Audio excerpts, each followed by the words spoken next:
warahmatullahi wabarakatuh. Perkenalkan, nama saya Tri Astika Wulandari. Saya salah seorang mahasiswi IAIN Surakarta, Fakultas Ekonomi dan Bisnis Islam.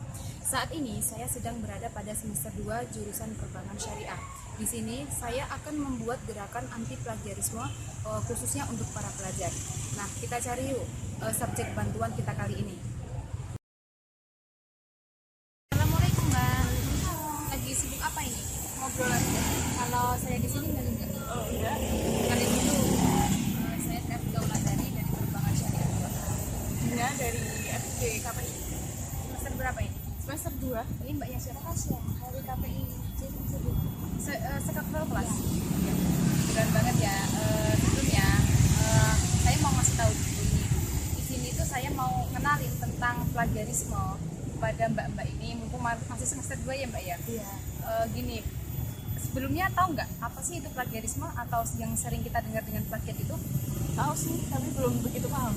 Mbaknya gini, tapi pernah melakukan apa itu plagiat? Pernah Mbak, sering apalagi kalau bikin makalah. Oh gitu, kebetulan banget ya, jadi bisa bermanfaat untuk kita semua ya. Plagiat itu bisa disebut dengan mencuri. Kenapa bisa begitu? Karena plagiat itu mengambil karya orang lain dan menjadikannya seolah-olah menjadi karangan kita sendiri, seperti itu. Nah, sebenarnya kenapa sih plagiat itu bisa terjadi? Mungkin karena kurang wawasan. Dari kita itu menganggap bahwa plagiat itu merupakan hal yang biasa. Namun perlu kita ketahui juga bahwa dampak dari adanya plagiat itu adalah sangat besar.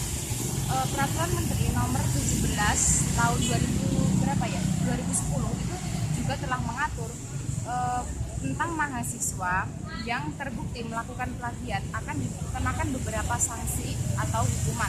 Nah, hukumannya itu seperti itu, berupa teguran, terus pembatalan nilai, terus pengeluaran dari kampus secara hormat atau tidak hormat dari statusnya sebagai mahasiswa. Terus itu apabila kita sudah keluar dari kampus, ijazah kita itu bisa dibatalkan. Dan apabila skripsi atau karya tulis kita itu terbukti mengambil dari internet atau plagiat tersebut, maka gelar kita sebagai sarjana itu bisa dicabut, seperti itu. Nah, selain dari sisi hukum, kita bisa lihat juga dari sisi agama. Dari sisi agama telah dijelaskan bahwa mencuri itu adalah hal yang buruk gitu ya. Jadi apabila kita melakukan plagiat itu kan sama dengan mencuri karya karya orang lain. Nah, kita itu bisa menjadi dosa. Apakah kita mau berdosa karena mencuri hak karya orang lain? Enggak kan? Nah, oleh karena itu kita itu kan sebagai mahasiswa tentunya harus menghindari adanya plagiat itu. Kita nggak mau juga kan kalau kampus kita ini tercoreng karena mahasiswanya itu tekun atau gimana ya istilahnya itu gemar melakukan plagiat seperti itu, dan kita itu bisa dicap karena tidak bisa kreatif. Nah, di sini saya juga akan menjelaskan bahwa dosen saya itu pernah mengatakan bahwa prosentase plagiat itu akan segera dikurangi semester 2, dan targetnya di sini itu berapa tahun? Iya, 3,5 tahun, 4 tahun lah maksimal. Sama sih, saya juga berpikir seperti itu. Kalau bisa 3,5 atau 4 tahun lah kita bisa lulus. Nah, kalau seperti ya yang dosen saya tadi katakan, kan katanya untuk tahun ini atau untuk satu tahun ke depan itu kan katanya prosentase dari plagiat itu akan dikurangi. Dulu itu kan kita bisa lihat ya, banyak sekali plagiat itu terjadi. Hampir berapa ya, 80% mahasiswa yang melakukan skripsi itu kan mengambil dari internet. Nah, untuk saat ini cuma dibatasi 30, 40, 50% saja. Nah, bayangkan saja ya, apabila kita sering melakukan plagiat. Nah, untuk tahun kita skripsi nanti prosentasenya kan bisa saja berkurang. Katanya itu bisa 10-20% saja. Coba bayangkan apabila kita itu tidak belajar dari sekarang memparafrasekan sebuah kalimat, kita akan kesulitan, iya enggak?